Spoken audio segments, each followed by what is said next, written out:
आप सभी का हमारे यूट्यूब चैनल पर स्वागत है। हम बात करने वाले हैं भर्तियों को लेकर। आप सभी को पता ही होगा कि कितना टाइम हो गया है, कोई भी भर्ती नहीं हुई है। अगर कोई भर्ती हुई भी है तो इसका पेपर लीक हो गया है या किसी कारणवश वो भर्ती रद्द कर दी गई है। तो भर्ती के इंतजार में बूढ़े हो रहे हैं, हज़ारों छात्र और बेरोजगार भी हैं और साथ ही वो बूढ़े भी हो रहे हैं। साथ ही 2018 के बाद से प्राथमिक शिक्षक भर्ती नहीं हुई है। माध्यमिक की भी चयन प्रक्रिया ठप है। पेपर लीक ने बिगाड़ा आयोग का कैलेंडर। और इतने सारे जो एग्ज़ाम थोड़े बहुत हुए भी हैं, जैसे पुलिस भर्ती का एग्ज़ाम हुआ था, आरओ का हुआ था, उनके भी पेपर आपके लीक हो गए हैं। तो इसी को लेकर ये बहुत बड़ी अपडेट आई है कि आरओ भर्ती का पेपर लीक होने पर फरवरी 2024 में बड़ी संख्या में छात्रों ने लोक सेवा आयोग के बाहर प्रदर्शन किया था, लेकिन अभी तक कोई भी डेट फाइनल नहीं हुई है।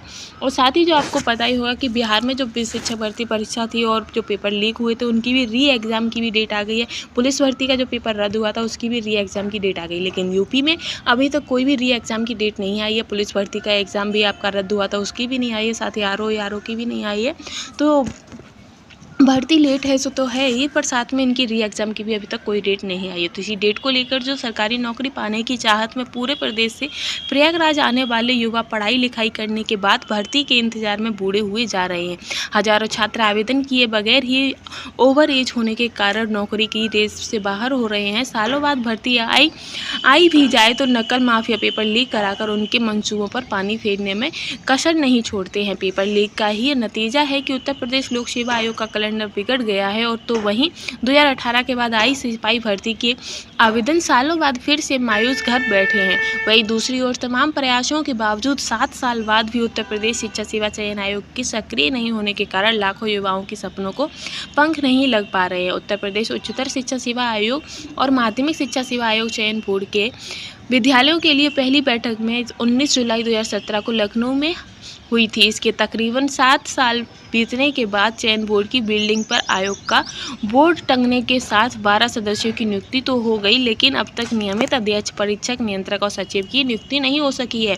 इस आयोग के माध्यम से ही बेसिक शिक्षा परिषद के 1.5 लाख से अधिक स्कूलों के अलावा 4500 से अधिक सहायता प्राप्त माध्यमिक विद्यालयों में शिक्षकों से लेकर प्रधानाचार्य तक, सहायता प्राप्त संस्कृत विद्यालयों और 331 महाविद्यालय में असिस्टेंट प्रोफेसर, प्राचार्य आदि की में नियुक्ति होनी है। तो अभी तक जब उनके सचिव और परीक्षा नियंत्रक ही नियुक्त नहीं हुए तो इतनी जल्दी भर्ती का तो कोई सवाल ही नहीं उठता है। हालांकि अभी आयोग का कामकाज अब शुरू हो गया है, इसे लेकर संशय की स्थिति बनी हुई है कि कब तक शुरू होगा कब तक नहीं।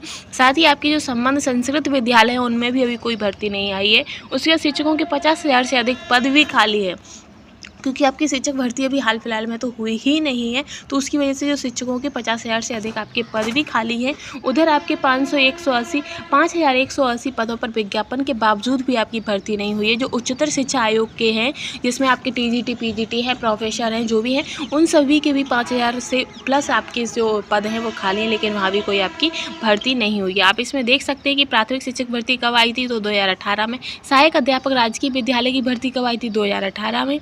प्रवक्ता राजकीय इंटर कॉलेज की भर्ती कब आई थी, 2020 में, अभी तक कोई नहीं आई है। फिर असिस्टेंट प्रोफेसर की भी आपकी 20 में, खंड शिक्षा अधिकारी की 19 में, तकनीकी सहायक की 15 में, राजस्व निरीक्षक 15, परिवहन, लेकिन हाल फिलहाल आपकी कोई भी वैकेंसी नहीं हुई। आप खुद इसका पूरा ब्यौरा देख सकते हैं, पूरा इसमें दिया गया है। और कितने बेरोजगार हैं, 2019 में कितने थे आपकी, 2020 में कितने हैं।